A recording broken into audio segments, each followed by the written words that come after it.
buat teman-teman sadar diri. Karena undang-undang yang mensyaratkan kita sejak tahun 2020 dan dinyatakan tidak konstitusional oleh MK pada tahun 2023, itu sudah membuat teman-teman sesara. Di depan kantor wali kota diperas keringatnya. Itu kantor DPRD Kota Batam di belakang. Tanpa diberi imbalan yang layak untuk hidup di Indonesia. Nah, buruh saat ini sedang melakukan orasi di depan kantor wali kota Batam ya. Melalui Permenaker 16 tahun 2024 ada sedikit peningkatan upah buat kita. Karena itu siapa teman-teman? Kalau bukan kita yang turun ke jalan, kalau bukan karena kita yang menjaga negara ini, masih percaya pada pemimpin-pemimpin yang duduk-duduk di ruang berasi. Bullshit apa yang dibahas di sana tanpa tekanan-tekanan teman-teman semuanya. Ini perlu kita ketahui semua teman-teman. Terlepas di sini kaum buruh, bapak-bapak polisi, bapak-bapak Satpol PP, saya yakin di belakang mereka semua ada saudara-saudara yang menjadi buruh. Benar apa benar? Ada beberapa. Benar apa betul? Masih semangat? Masih. Bisa dilanjut? Lanjut.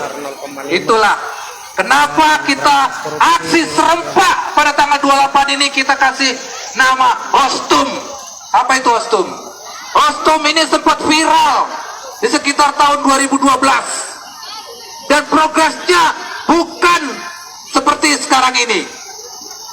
Ada tipikal progres yang perlu kita tempuh. 2012 kita harus grebek pabrik. Di mana pabrik-pabrik yang menerapkan kerja outsourcing kita grebek. Disitulah teman-teman baru bisa mengetahui berapa teman-teman yang diperas, di-outsourcingkan dan akhirnya bisa menjadi permanen. Itu belum lagi upah. Itulah makanya kita beri nama Ostum.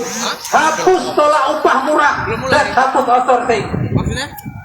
Ada perwakilan. Teman-teman, yang muka kuning, notabene kota industri terbesar, yang tidak jauh dari kantor wali kota, tidak jauh dari kantor DPRD, dan tidak jauh dari kantor pengawasan dinas ketenagakerjaan. Masih banyak pabrik-pabrik berdiri baru mengeksploitasi. Apa contohnya teman-teman? Kemarin saya ketemu sama seseorang di tengah jalan. Ya mohon maaf, gini-gini kita juga cari sampingan, harus ngojek gitu kan, biar susu di rumah itu terbagi dengan rata. Yang anak-anaknya 3, 2, ya kan? Benar nggak? Jadi dia apa disampaikan? Di tempat dia bekerja, ketika hari Sabtu Minggu, tahu nggak? Itu proses pekerjaannya dialihkan kepada karyawan, bukan karyawan perusahaan itu. Jadi karyawan aslinya libur. Dia kerja sampai hari Jumat. Hari Sabtu sama Minggu, tahu nggak? Ditarik karyawan-karyawan dari luar itu yang nggak tahu kejelasannya. Nih ada juga yang mereka bawa hapus WTO ya. Kalau tidak pengawasan bekerja dengan baik, maka di muka kuning itu tidak akan ada ibu-ibu, gadis-gadis hapus pajak pesangon, terperas keringatnya tanpa terbeli reformasi pajak kerugi, dan ini hapus outsourcing. Ini di muka kuning. Sebelum aksi ini banyak kali nomor-nomor yang tidak saya kenal WA ke saya. Ada yang mau ikut aksi lah, gimana cara gabung lah, dan ada juga satu yang dari ujung sana Tanjung Uncak menyampaikan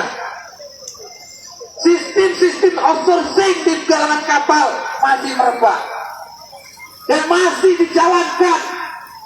Yang jadi pertanyaan, di mana dinas Kota Batam? Di mana dinas pengawasan Kota Batam melihat yang mana menjadi tugas dan tanggung jawab mereka untuk menyelamatkan dan memberi keamanan kaum pekerja, kaum buruh, tidak bisa dia jalankan dengan maksimal. Gimana? 80 tahun kita merdeka. Ini yang ke-11 harinya menjelang setelah 17 Agustus 2025. Yang dengan moto berdaulat bersama, rakyat sejahtera, negara maju. Kalau bukan kita yang ikhlas turun menyelamatkan Gak tahu apa yang aku, Kak. menjadi aturan-aturan yang menjadi dasar negara dengan baik. Coba Pak Tarsing, ya. Terus pajak, nih kita juga minta pajak, ya. Penghasilan upah yang terkena pajak, yang sebelumnya 5 juta dapat kena pajak 2,5%, kita minta dinaikkan menjadi 7